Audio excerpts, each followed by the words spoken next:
Aujourd'hui, nous allons aborder la troisième partie, c'est-à-dire les trois thèmes concernant aimer. Le premier, c'est l'amour du prochain et d'abord respect de l'autre. La première chose qu'on peut relever dans la parole, c'est le respect de Jésus pour toutes et tous, en toutes circonstances, sauf vis-à-vis des hypocrites qui étaient les pharisiens. Un hypocrite, c'est celui qui dit les choses mais qui ne les pense pas, tout simplement. Alors d'abord envers les pécheurs, pardon. Alors les scribes et les pharisiens menèrent une femme surprise en adultère et la plaçant au milieu du peuple, ils dirent à Jésus, enfin vous connaissez toute l'histoire, c'est dans Jean 8, 3, 11.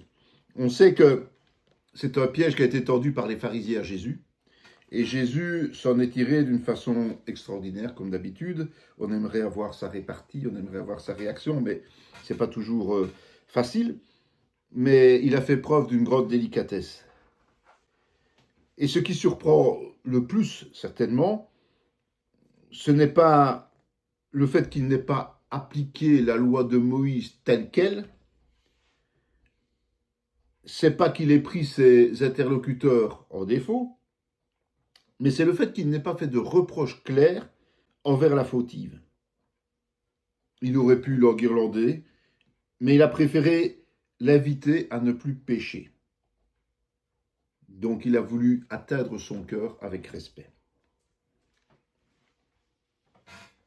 Ensuite, envers les disciples.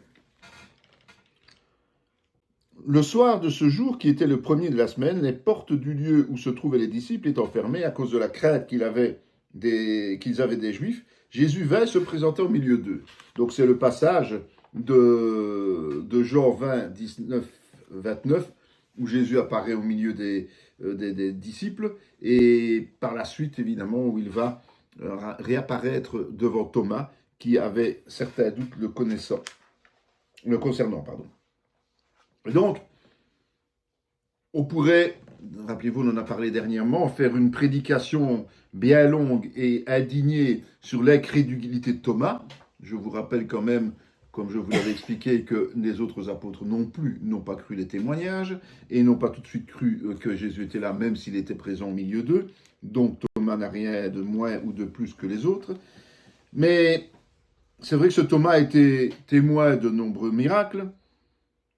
Et rappelez-vous qu'il avait même encouragé les autres à aller avec Jésus pour mourir avec lui, lorsqu'ils étaient au moment de la résurrection de Lazare.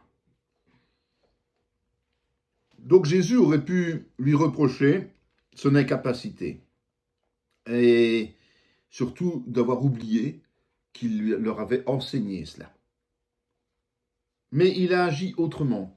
Et finalement, il a réussi à amener l'élévation spirituelle de Thomas, qui a fini par le reconnaître comme Christ, comme Seigneur et comme Dieu.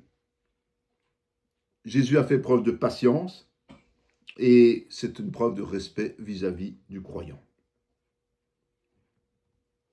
Après qu'ils eurent mangé, Jésus dit à Simon-Pierre, « Simon, fils de Jonas, m'aimes-tu plus que ne m'aiment ceux-ci » C'est le moment de la réhabilitation de Pierre, lorsqu'il est apparu sur la plage et qu'il a mangé avec eux. C'est dans Jean 21, 15, 17.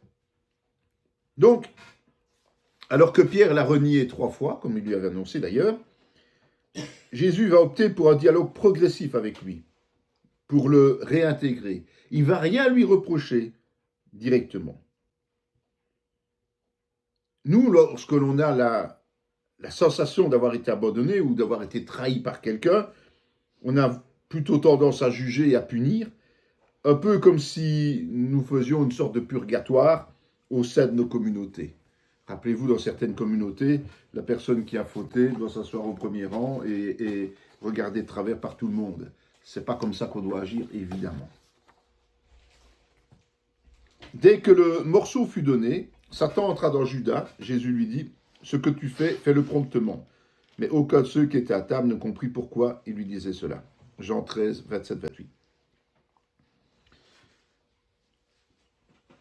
Même si nous considérons que Judas n'allait en aucun cas renoncer à son acte de trahison, Jésus en fait, s'est adressé à lui de manière amicale.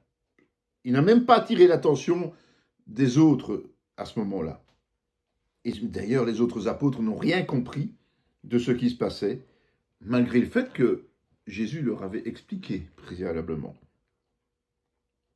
Et donc, Jésus va faire quoi? Il va lui montrer qu'il connaît ses projets, il sait ce qu'il va faire. Dieu fidèle, Jésus fidèle, a du respect dans sa manière de réagir, même si c'est mal contre lui. Le troisième groupe cible, c'est tout le monde. Il faut honorer tout le monde. Aimez les frères, craignez Dieu, honorez le roi. 1 Pierre 2, 17.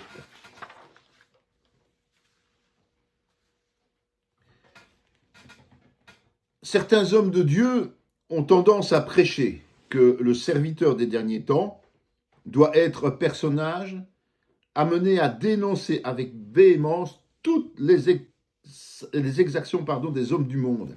Donc tout ce qui se passe dans le monde, il faut tout le temps crier, il faut tout le temps être contre, il faut tout le temps le proclamer. Mais les Écritures ne nous invitent pas à ça. Elles nous invitent à respecter tout le monde. Alors comment doit-on faire? Eh bien, on a l'exemple de l'archange Michel. Or, l'archange Michel, lorsqu'il contestait avec le diable et lui disputait le corps de Moïse, n'osa pas porter contre lui un jugement injurieux, mais il dit que le Seigneur te réprime. Eux, au contraire, ils parlent d'une manière injurieuse de ce qu'ils ignorent, ils se corrompent dans ce qu'ils savent naturellement, comme des brutes. Jude 1, 9, 10. Donc, l'amour du prochain commence par le respect.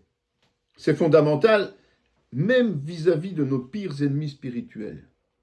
Si on commence à ne pas respecter nos ennemis, nous ne pourrons pas les gagner à Christ. C'est ça. Il faut vraiment voir le personnage créé par Dieu dans nos ennemis aussi.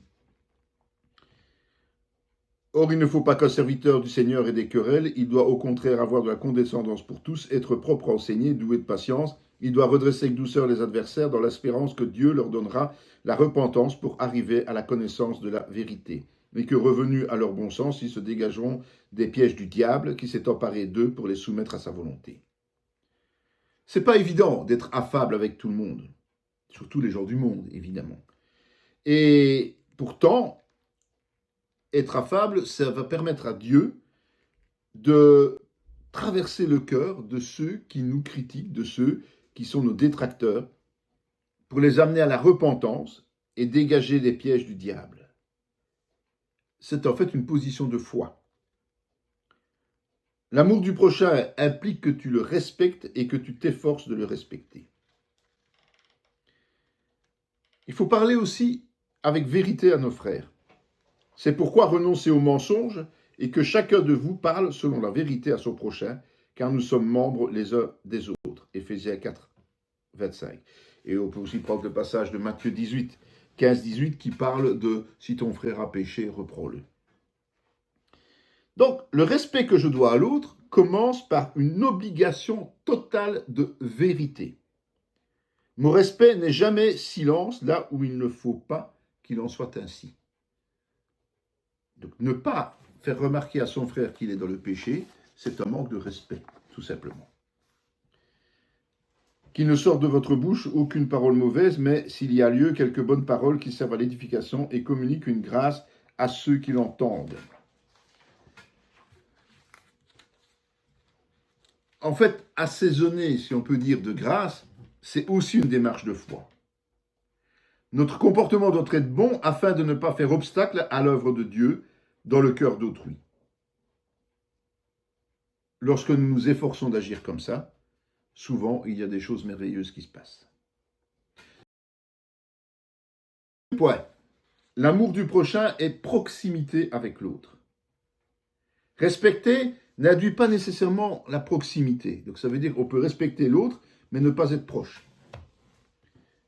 C'est pour ça qu'il faut aussi aborder ce principe. D'abord, il faut motiver l'autre. L'Éternel dit à Caïn, « Où est ton frère Abel ?» Il répondit, « Je ne sais pas, suis-je le gardien de mon frère ?» Hébreux 10, 24 nous dit, « Veillons les uns sur les autres pour nous exciter à la charité et aux bonnes œuvres. » souvent on se trouve des excuses et on a peur d'importuner l'autre.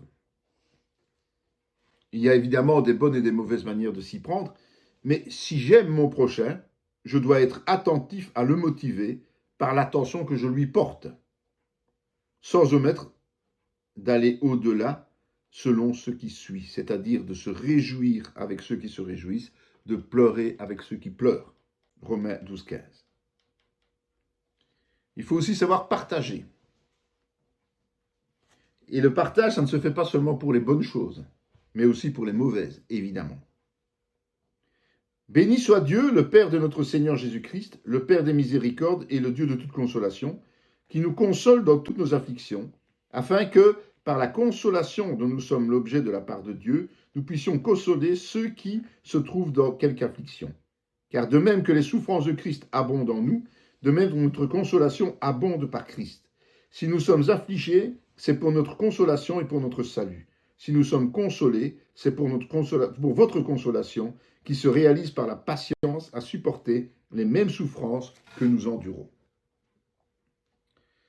En fait, l'affliction a toujours le même but. C'est la consolation par Dieu, être consolé par Dieu. Et c'est une promesse formelle que Dieu a faite, qui est réconfortante évidemment, et nous en avons besoin. Et nous pouvons l'annoncer aux autres. S'il nous console, c'est pour que nous puissions le faire à notre tour envers ceux qui se trouvent dans l'affliction. Car nous n'avons pas un souverain sacrificateur qui ne puisse compatir à nos faiblesses. Au contraire, il a été tenté comme nous en toutes choses, sans commettre le péché.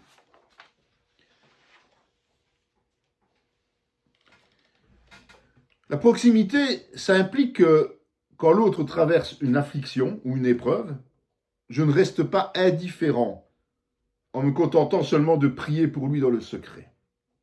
On doit se poser la question de savoir comment apporter un certain soutien, que ce soit un mot, une parole, un geste, un peu de temps, enfin des tas de choses. Même si c'est Dieu qui donne la consolation parfaite, nous devons intervenir. Troisième chose, c'est qu'il faut accueillir l'autre dans sa faiblesse.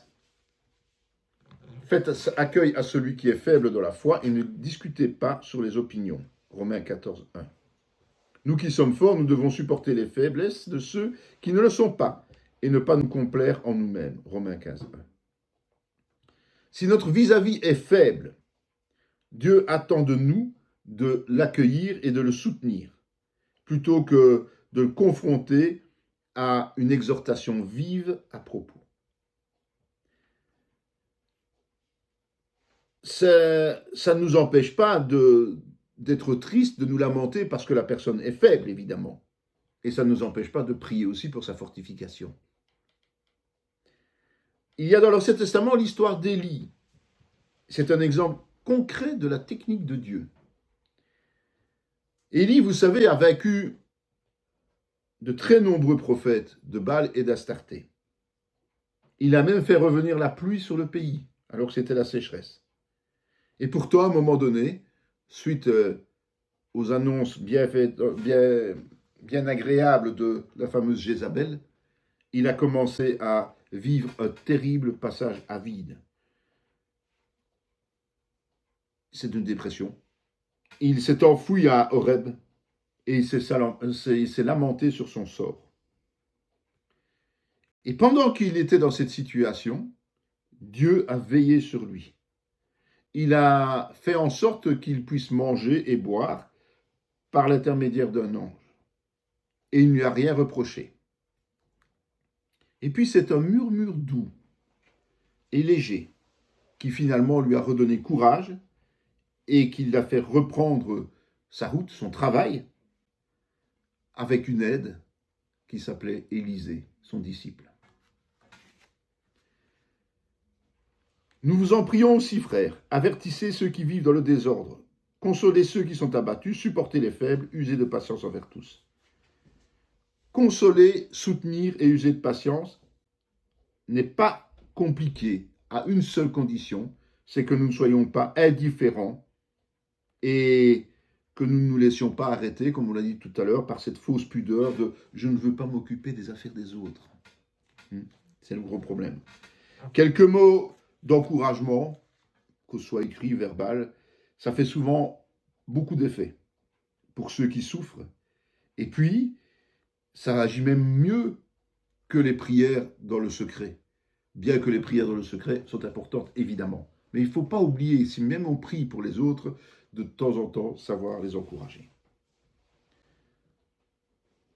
Mais une chose est importante, c'est que la proximité avec l'autre ne peut jamais être un compromis avec le péché.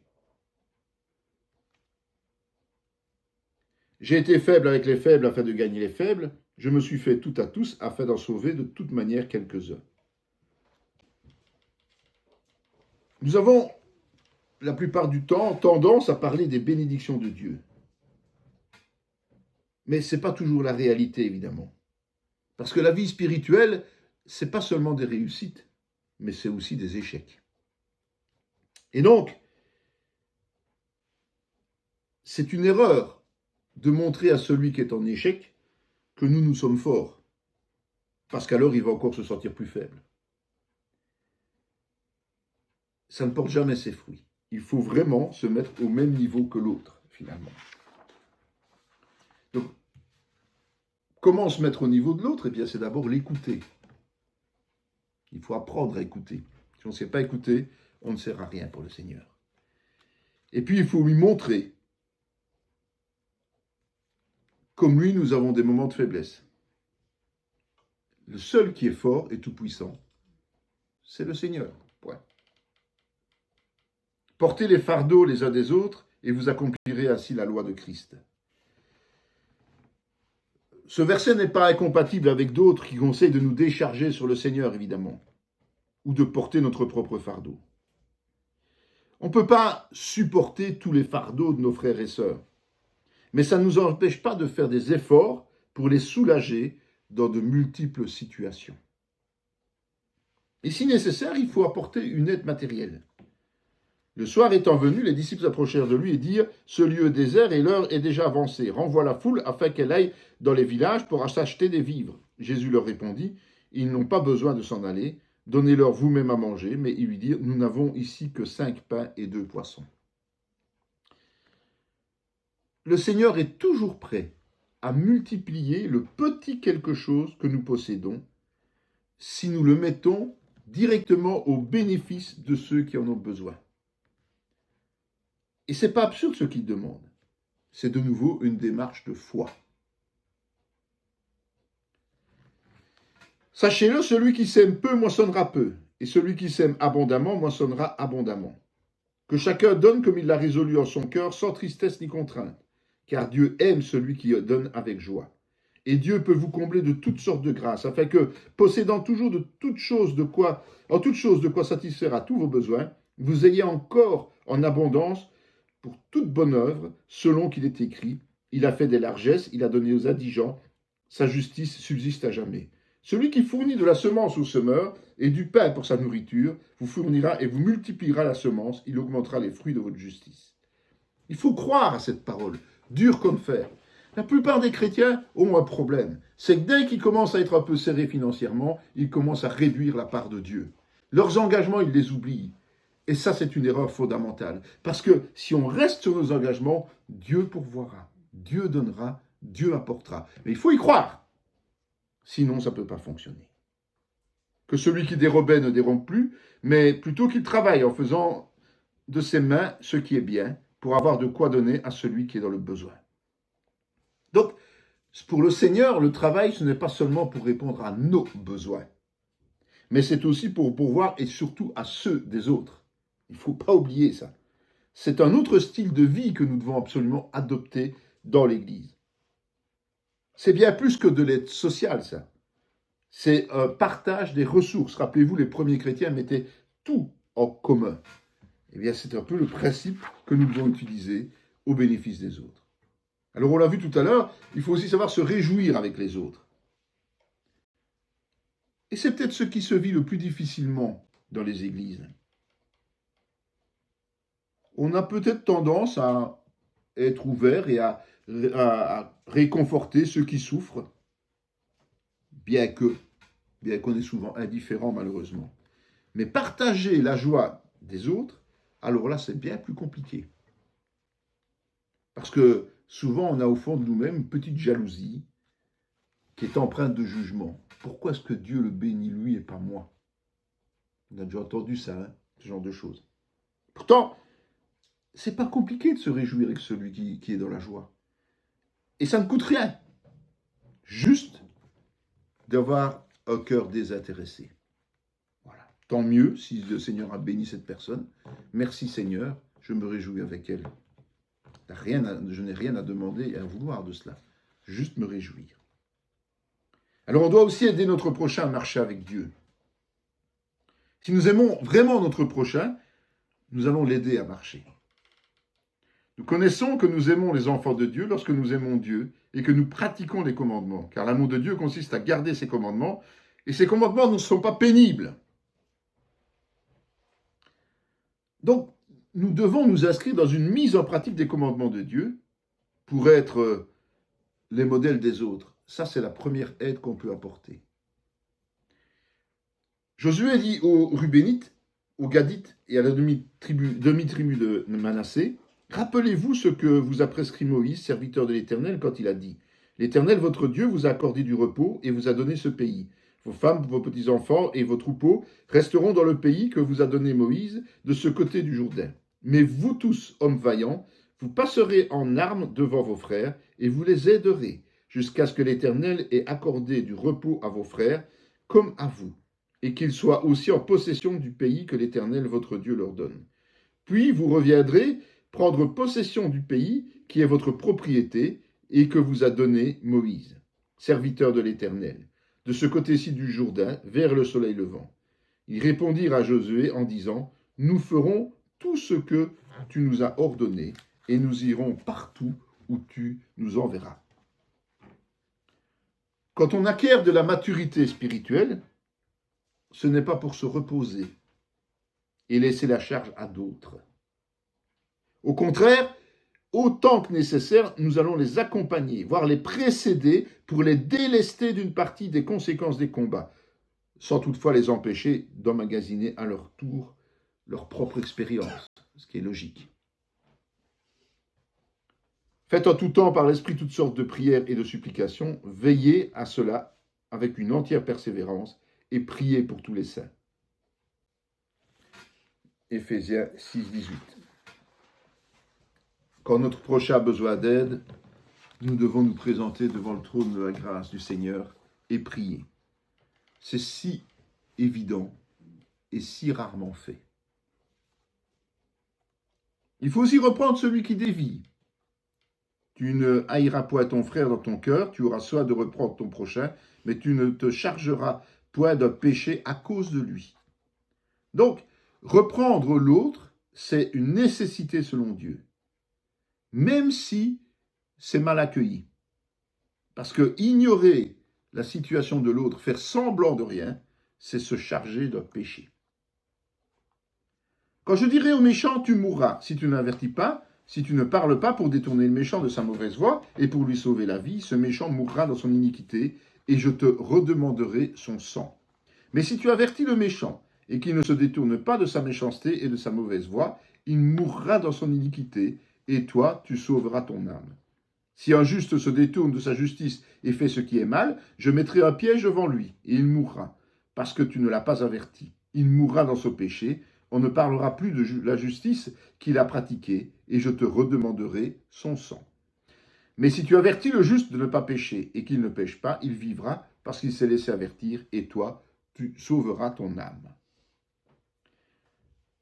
Donc, il faut avertir.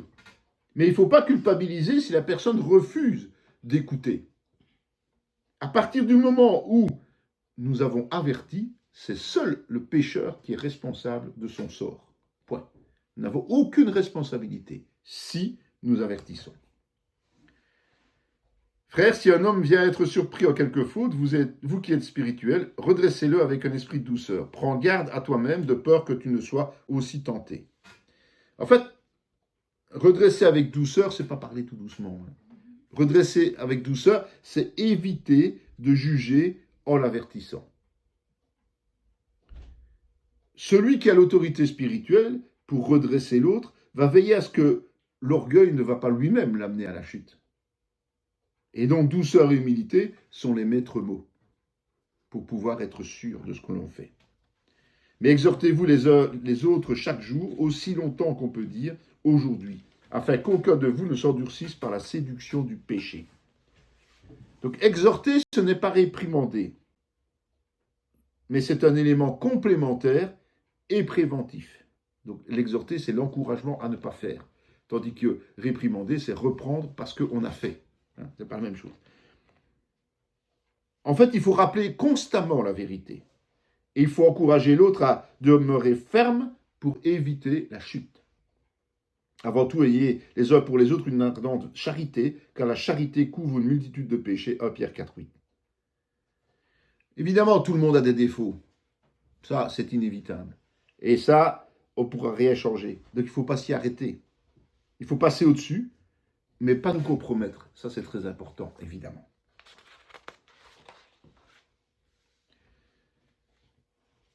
Il faut aussi considérer prioritairement l'intérêt de l'autre. Ne faites rien par esprit de parti ou par vaine gloire, mais que l'humilité vous fasse regarder les autres comme étant au-dessus de vous-même, que chacun de vous, au lieu de considérer ses propres intérêts, considère aussi ceux des autres. Donc, il faut éviter d'être condescendant, c'est-à-dire considérer l'autre moins valable que vous. Non, il faut apprendre à le voir comme étant plus méritant que vous. Chaque fois qu'il marche dans les voies, évidemment. Quand il ne marche pas dans les voies, ce n'est pas la même chose. Mais quand il marche dans les voies, il faut apprendre à voir l'autre comme ça. Parce que là, on n'est pas condescendant, on est plus dans l'exhortation, plus dans le soutien. C'est de lui et grâce à tous les liens de son assistance que tout le corps, bien coordonné et formant un solide attelage, tire son accroissement selon la force qui convient à chacune de ses parties et s'édifie lui-même dans la charité. Éphésiens 4,16. En fait, tout le chapitre d'Éphésiens 4 parle des ministères, et particulièrement les ministères de la parole. Le but de Dieu, c'est édifier le corps de Christ. Et Dieu vise l'intérêt de l'ensemble de la communauté, mais aussi l'épanouissement de chacun de ses membres en même temps, dans la mesure qui convient à chacun. En d'autres mots, tout ce qui concourt au bien-être spirituel et à la fortification de la foi de nos frères et sœurs bénéficie à toute l'assemblée. Le voleur ne vient que pour dérober, égorger et détruire. Moi, je suis venu afin que les brebis aient la vie et qu'il l'ait en abondance. En fait, le mot grec abondance est peut-être un peu mal traduit. Il faudrait le traduire par surabondance. Il faut quand même admettre, si on est un peu observateur, que Dieu ne répond pas seulement à nos besoins, mais il répond au-delà de nos besoins.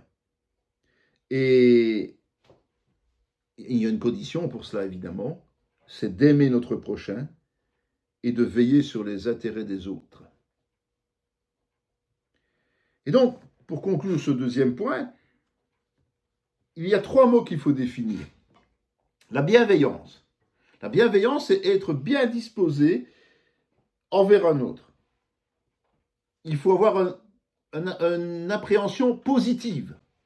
Il faut l'approcher de façon positive. Et la bienveillance de Dieu, évidemment, est le modèle absolu.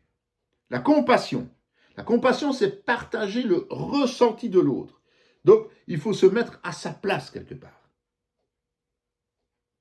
Et n'oublions pas que c'est autant pour la souffrance que pour les choses heureuses, dans les 2 cas.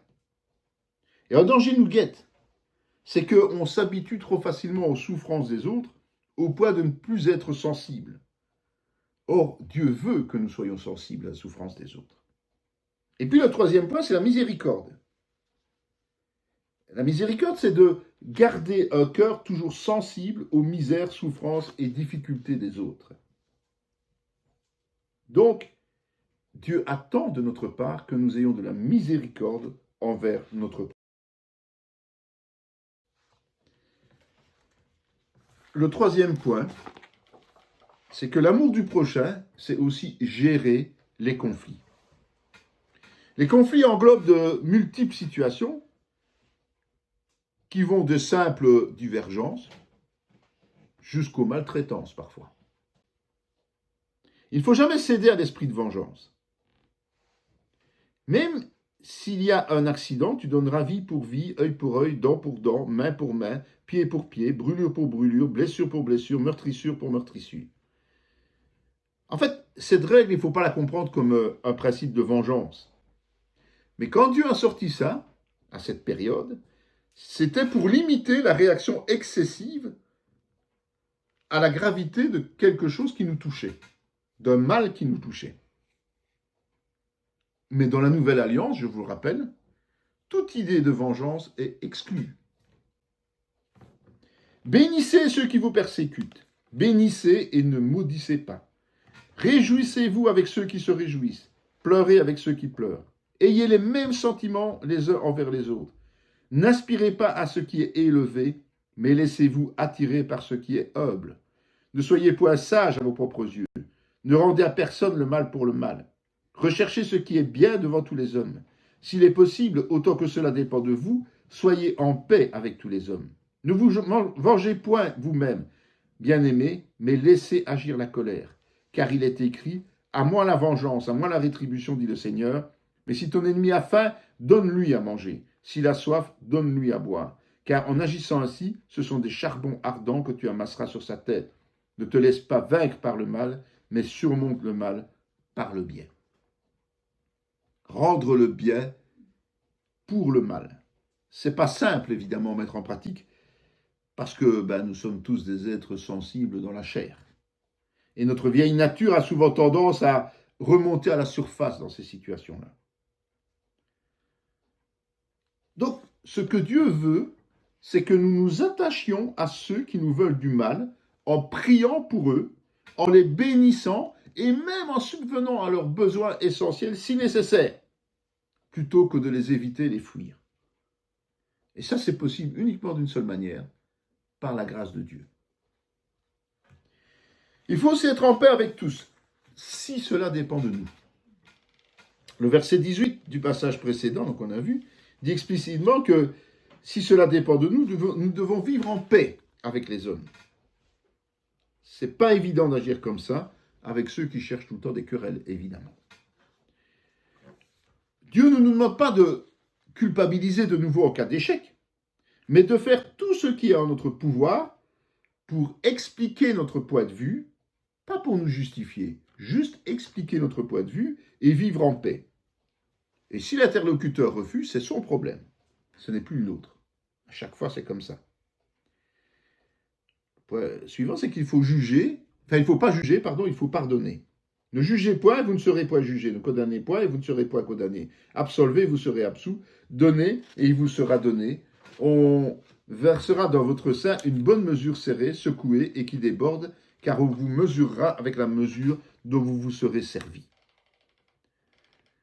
Donc si nous sommes portés vers le jugement et la condamnation, tôt ou tard, ça va nous retomber dessus avec les mêmes sévérités et même les mêmes légèretés dont nous avons fait preuve. Nous sommes amenés à redresser, on l'a dit, et ça, il ne faut pas y échapper, quand on voit des déviances. Mais nous ne sommes pas amenés à juger les gens, ni les pensées, parce que seul Dieu sonde les cœurs et seul Dieu connaît les pensées. Donc nous ne pourrons jamais nous positionner exactement et correctement sur la motivation de l'autre, que Dieu seul connaît, sauf s'il la révèle évidemment. Si vous vous mettez en colère, ne péchez point. Que le soleil ne se couche pas sur votre colère, ne donnez pas accès au diable. Que toute amertume, toute animosité, toute colère, toute clameur, toute calomnie, toute espèce de méchanceté disparaisse au milieu de vous. En fait, on ne doit pas avoir peur des colères qui montent en nous. Dieu n'a pas interdit d'être en colère. Ce n'est pas ça qu'il dit dans ce passage. Mais il faut éviter de pécher, en parole ou en acte, en laissant surgir la méchanceté, en donnant ainsi accès au diable, en ruminant. C'est quand on commence à râler pendant des heures, après, quand on est fâché. C'est pas bon. Moïse était un homme de colère. N'oubliez pas que dans sa colère, il a tué un Égyptien. Puis il est devenu un homme de patience et de miséricorde. Mais un jour, cette colère est revenue, quand il a frappé le rocher sans glorifier Dieu. Et ça lui a coûté cher, puisqu'il n'a pas pu entrer en terre promise. Donc, soyons prudents. Soyez donc miséricordieux comme votre Père est miséricordieux, Luc 6, 36. Donc, comme on l'a dit précédemment, nous devons absolument veiller à être remplis de miséricorde. Et dans Matthieu 6, le fameux Notre Père, il nous a dit « Pardonne-nous nos offenses comme nous pardonnons aussi à ceux qui nous ont offensés ». On les connaît par cœur, ces choses-là. Hein. On peut même réciter le Notre Père. Mais au moment où la situation survient, est-ce qu'on s'en souvient vraiment? C'est là le problème. Parce que ce n'est pas une attitude naturelle. Ce n'est pas un choix basé sur la réflexion de l'homme. C'est une instruction de Dieu qui nous a pardonné et nous pardonne encore. Et puis si ton frère a péché, va et reprends-le entre toi et lui seul. Et toute la suite, comme nous l'avons déjà vu tout à l'heure, dans Matthieu 18, 15, 22. Ça veut dire que le pardon, nous devons l'accorder non seulement à ceux qui nous le demandent, mais aussi à tous les autres. C'est-à-dire qu'on ne doit pas garder la rancœur en nous. Même s'ils ne nous demandent pas pardon, c'est pas grave. Nous, on pardonne, et puis Dieu fait ce qu'il doit faire. Et on a un exemple de Joseph. On a Genèse 45, 1, 8, mais aussi Genèse 50, 19, 21. C'est ce passage-là qu'on va prendre. Joseph leur dit, soyez sans crainte, car suis-je à la place de Dieu? Vous aviez médité de me faire du mal. Dieu l'a changé en bien pour accomplir ce qui arrive aujourd'hui, pour sauver la vie à un peuple nombreux.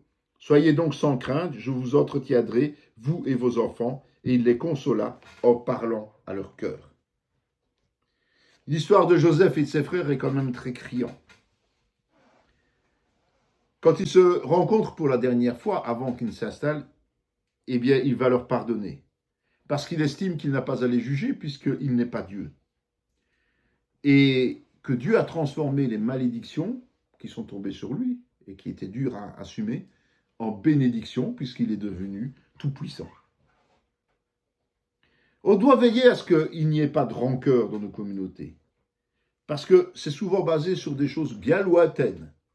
Parfois plus proches, mais souvent lointaines. Et elles ne peuvent pas subsister, c'est pour ça que le pardon doit être donné. Il faut en fait solutionner le problème en effaçant définitivement, en ce compris dans nos mémoires, le problème qu'il y a eu. Si on n'est pas capable de l'effacer, on n'est pas capable de pardonner. Le pardon, c'est oublier. Sinon, on inverse le système et ça ne fonctionne pas. Le vrai pardon, c'est donc effacer totalement ce qui a été vécu négativement avec autrui. Voire même avec Dieu. Parce que des gens en veulent à Dieu, il ne faut quand même pas croire. Il faut remettre les compteurs à zéro. Terminé. On ne peut pas simplement dire « je pardonne ». Et puis de se dire « oui, mais ce ne sera plus jamais comme avant ». Ça, ce n'est pas pardonner. D'accord? C'est très important quand on pense à ceux qui sont tombés, qui doivent revenir. Jusqu'où va-t-on pardonner? En parole ou réellement dans nos cœurs, en oubliant ce qu'ils ont fait? Ce n'est possible que si nous avons la volonté d'obéir à Dieu. Parce que c'est Dieu qui nous donne la force de pardonner.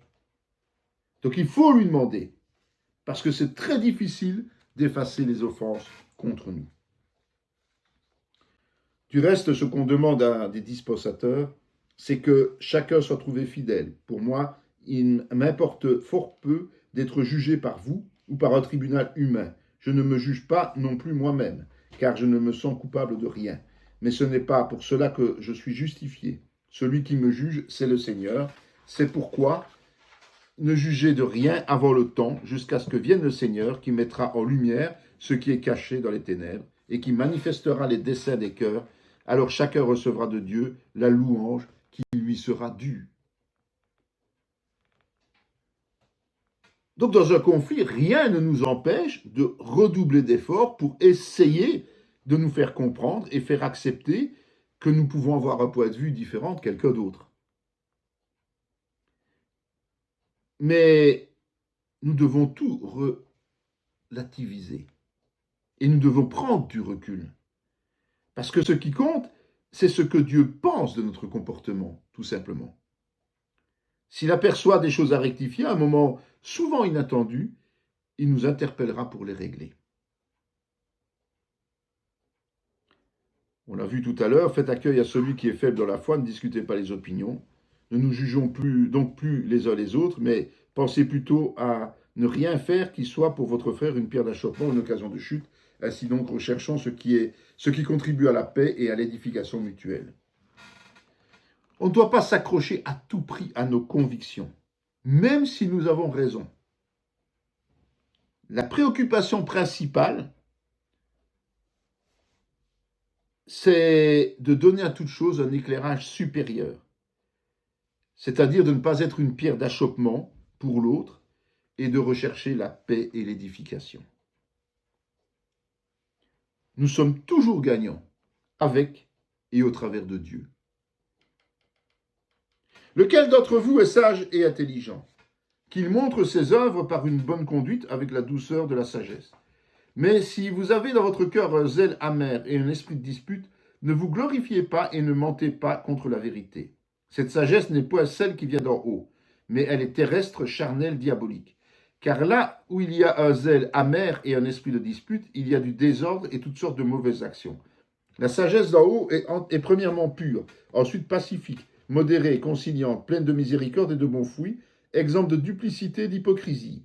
Le fruit de la justice est semé dans la paix par ceux qui recherchent la paix. Donc, la sagesse de Dieu, elle est pacifique. Nous tous, donc, qui sommes parfaits, ayons cette même pensée. Et si vous êtes en quelque point d'un autre avis, Dieu vous éclairera aussi là-dessus. Seulement, au point où nous sommes parvenus, marchons d'un même pas. Ça vaut ce pesant d'or. Comme le dit ici le texte, il ne faut pas faire de montagne là où il y a des petites bosses. En fait, il ne faut pas faire naître des divergences sur des détails. Pourtant, c'est souvent comme ça que les églises se sont divisées, que les dénominations ont lutté les unes contre les autres. C'est à partir de détails.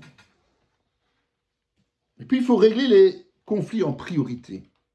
Vous avez entendu qu'il a été dit aux anciens, tu ne tueras point, celui qui tuera mérite d'être puni par les juges. Mais moi, je vous dis que quiconque se met en colère contre son frère mérite d'être puni par les juges, que celui qui dira à son frère Raka mérite d'être puni par le Sanhédrin, et que celui qui lui dira insensé mérite d'être puni par le feu de la géhenne. Si donc tu présentes ton offrande à l'autel, et que là tu te souviennes de ton frère que ton frère a quelque chose contre toi, laisse là ton offrande devant l'autel, et va d'abord te réconcilier avec ton frère. Puis viens présenter ton offrande. Accorde-toi promptement avec ton adversaire, pendant que tu es en chemin avec lui, de peur qu'il ne te livre au juge, que le juge ne te livre à l'officier de justice, et que tu sois mis en prison. Je te le dis en vérité, tu ne sortiras pas de là, que tu n'aies payé le dernier cadran. Donc, l'objectif de Jésus, c'est de nous réconcilier avec nos frères avant de réaliser nos offrandes devant l'autel. En fait, il ne dit pas si la raison du conflit est valable ou pas. Mais en tout cas, il dit qu'il faut se réconcilier. Parce que la communion peut être rompue de cette manière, et ça doit nous interpeller. Nous devons réagir.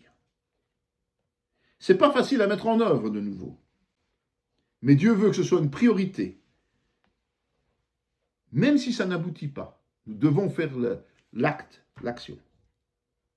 Ainsi, si le Seigneur nous interpelle dans notre conscience, nous lui demanderons pardon, mais ce n'est pas suffisant.